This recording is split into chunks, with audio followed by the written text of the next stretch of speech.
ce film est clairement une affaire de famille et je suis très content de pouvoir aujourd'hui vous en parler parce que je l'attends quand même depuis pas mal de temps. Aujourd'hui, nous allons évoquer le nouveau film de Sean Durkin que je ne connaissais pas, pour le coup, avant de regarder ce film. Un film donc nommé The Iron Claw, donc la griffe, si je ne dis pas de bêtises, d'acier, de fer, peu importe, où nous retrouvons notamment Zac Efron ou encore, récemment primé pour The Bear, Jeremy Allen White. Et ce film, je l'attendais quand même pas mal parce que il est vrai que ça fait pas mal de semaines, peut-être même quelques mois, qu'on entend parler de la prestation de Zac Efron dans ce film A24, et je crois que c'est l'un des premiers A24 que je regarde, et je sais que j'ai beaucoup de retard parce qu'il y a bon nombre de films A24 qui sortent dans l'année.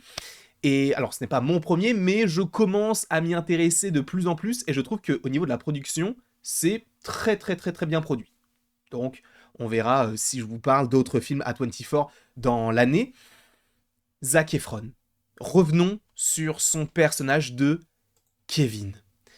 Il est vrai que Zac Efron fait partie de cette génération d'acteurs et d'actrices qui ont commencé du côté de Disney, qui ont une image qui leur colle à la peau. Bien sûr, on a Demi Lovato, Miley Cyrus, Selena Gomez, ou encore Dylan et Cole Sprouse, qui jouaient Zack et Cody. Et bien sûr, on a Zac Efron, qui a eu le rôle de Troy Bolton, qui lui a collé à la peau pendant des années, notamment avec son couple, avec Vanessa Hudgens, qui jouait elle-même Gabriela Montez, donc dans le film High School Musical, ce qui date d'il y a pratiquement, 15 ans, peut-être même plus. Là, on le trouve dans un autre registre. Alors depuis, il a fait The Greatest Showman, il a fait également Baywatch, il a joué dans la série où il jouait Ted Bundy, si je ne dis pas de bêtises, qui est disponible sur Netflix, que ma maman m'a dit de regarder parce qu'elle avait adoré, peut-être que je vais m'y intéresser. Mais c'est vrai que de plus en plus, on entend parler de lui, mais d'une manière un petit peu différente de ce qu'on pouvait attendre d'un acteur comme lui, puisqu'on s'attendait possiblement à des productions peut-être un petit peu plus grandiloquentes, entre guillemets, avec beaucoup plus de moyens, etc. Là, de le voir dans un film A24 qui retrace la vie des Von Erich, c'est assez intriguant. Alors, pour le coup, vous n'avez pas besoin d'aimer le catch afin de regarder ce film et de le comprendre. Le catch, on connaît un petit peu, je ne veux pas trop m'avancer. Bon, je me souviens des jeux où t'avais le Raw et une autre institution, et t'avais des jeux vidéo, il y avait Rey Mysterio, Undertaker, bref, il y avait... Moi, je jouais qu'à ça. Enfin, je n'ai jamais regardé parce que je n'avais pas le droit de regarder ça.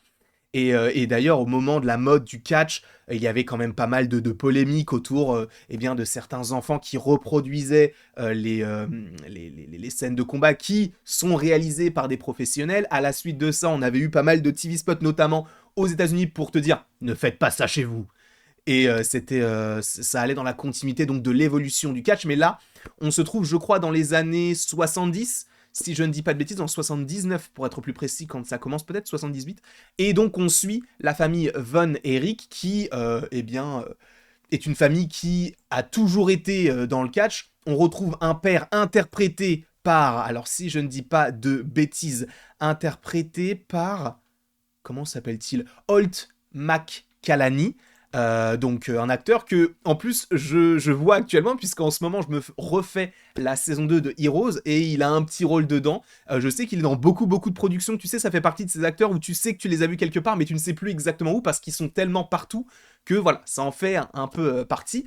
Et donc, il joue dans ce film-là, il joue donc le patriarche qui est très dur, et là où c'est intéressant, c'est que cette famille qui semble en apparence idyllique, avec le côté de on est tous des frères, on s'entend tous très bien, ce qui se répertorie également dans la vie privée, même si t'as un petit peu de concurrence, etc. C'est le point central, c'est le père en fait. C'est-à-dire que c'est lui qui va mettre en concurrence ses propres fils, qui va essayer de gérer la carrière que lui n'a jamais eue, parce que ce qui est intéressant, c'est que les fils vont cesser d'essayer d'accrocher et d'atteindre donc le but ultime de la carrière professionnelle de leur père, qui a donc arrêté sa carrière. Lui n'a pas réussi à atteindre, je crois que c'était les championnats du monde poids lourd, et il va tout faire pour que ses enfants le fassent. Et ça va tomber dans de la névrose, on va parler de substances illicites, on va évoquer voilà, des choses qui vont dans cet ordre-là, même si c'est un petit peu passé vite fait sous le tapis. Et évidemment, on parle de toute l'aura du père. Parce que oui, il y a donc l'envie de chacun des fils de rendre fier leur père, qui est très dur avec eux, et tu sens de toute manière dès le début qu'il y a une hiérarchie, puisque lui le dit, moi mon préféré, c'est lui. Et tu vois la tête des autres personnages en arrière-plan et tu te dis, ok, c'est très dur parce qu'en général, bah, un parent n'est pas censé faire de différence entre ses enfants.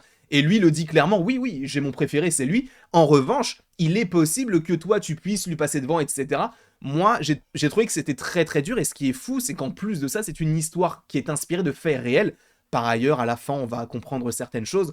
C'est un drame horrible, mais sous couvert de fantastique. C'est-à-dire que ce qui est très intéressant, c'est le côté de, bon, on va avoir quand même pas mal de frères qui vont mourir, en fait tous, sauf Kevin, et à un moment donné où on a donc le deuxième frère qui s'appelle, si je ne dis pas de bêtises, David Von Erich, qui va finir, donc celui qui est juste ici, qui va finir par perdre la vie, et bien à un moment donné, on va voir le personnage de Kerry interprété par Jeremy Allen White, qui va donc faire un combat, et derrière la mère qui regarde le combat, sachant qu'elle a déjà perdu un fils, on va avoir quelqu'un qui est derrière, sauf qu'on se dit que bah, ce n'est pas l'autre fils qui aurait pu regarder avec elle à côté, non, en fait c'est, entre guillemets, Laura, le fantôme du frère qui est là. Donc il y a un côté très magique et très pieux. Il est vrai qu'on a notamment deux plans, en fait le film est très très symétrique. C'est-à-dire qu'on commence notamment avec cette scène de football américain, on termine avec une scène de football américain avec donc une, entre guillemets, nouvelle famille, mais on a aussi ce plan fixe qui est le même, avec une luminosité pardon, différente, qui te rappelle donc deux époques différentes, mais du même crucifix, qui est donc accroché dans la maison des Von Erich, qui bah, te montre à quel point peut-être que oui, une présence, on va dire, plus au-dessus, surpuissante, eh bien, a pu influencer toute cette famille qui pense eux-mêmes que, justement, il y a une certaine malédiction entre l'un qui finit par avoir une perforation au niveau de l'intestin et qui finit par mourir, l'autre qui finit par perdre un pied au moment où il devient donc le champion ultime, donc qui a la ceinture que le père voulait avoir dans sa jeune carrière, où on a le plus petit fils qui va finir par se démettre l'épaule, et dans la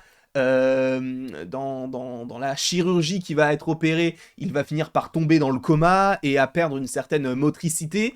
Il va finir par se suicider aussi, tout comme le personnage interprété par bah, du coup Jeremy Allen White, donc Kerry, et à la fin, il ne reste que Kevin.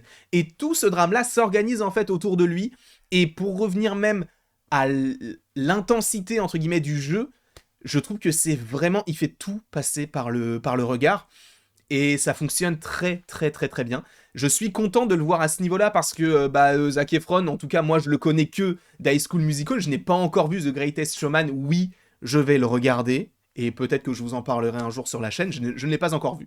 Mais Zac Efron pour moi est un très bon acteur, en tout cas du peu que j'ai vu, et là ça vient confirmer une carrière qui commence à grimper. On verra comment ça s'organise par la suite, mais en tout cas sur ce film-là, je l'ai trouvé vraiment très bon, et on parle même de lui, alors c'est un peu précoce, supposément, mais pour les Oscars de l'année prochaine.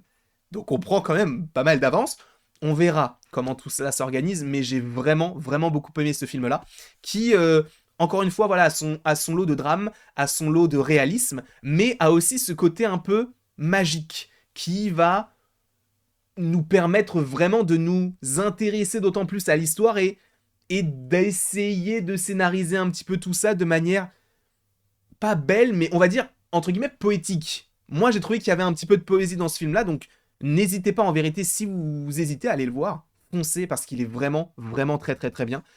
Voilà, si je devais lui donner une note, je donnerais la note, allez, de 16, 16,5. Ça me semble plutôt correct. Évidemment, le père est très, très, très énervant.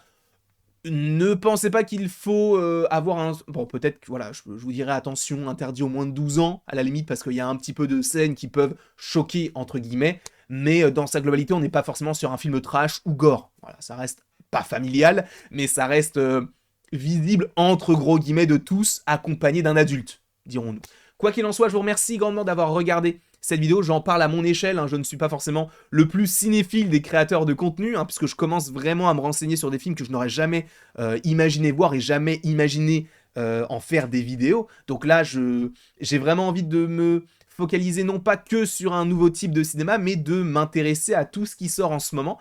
Donc c'est pour ça que je ne suis pas encore allé voir Pauvre Créature, mais je vais aller le voir. Je ne pense pas que je vais en parler, mais en tout cas, au moins, je les aurais vus, enfin plutôt, je l'aurais vu au moment des Oscars. Alors je ne sais pas si on couvrira les Oscars, mais en tout cas, on sera là pour parler peut-être des choses qui nous ont plu ou pas par rapport eh bien, à toutes les récompenses. Quoi qu'il en soit, je vous remercie encore une fois grandement d'avoir été présent, et il ne me reste plus qu'à vous dire à la prochaine pour la prochaine. Et encore une fois, sachez que vous pouvez aimer, partager, commenter et vous abonner si ce n'est pas déjà le cas. Et allez voir le film, il est vraiment très bon.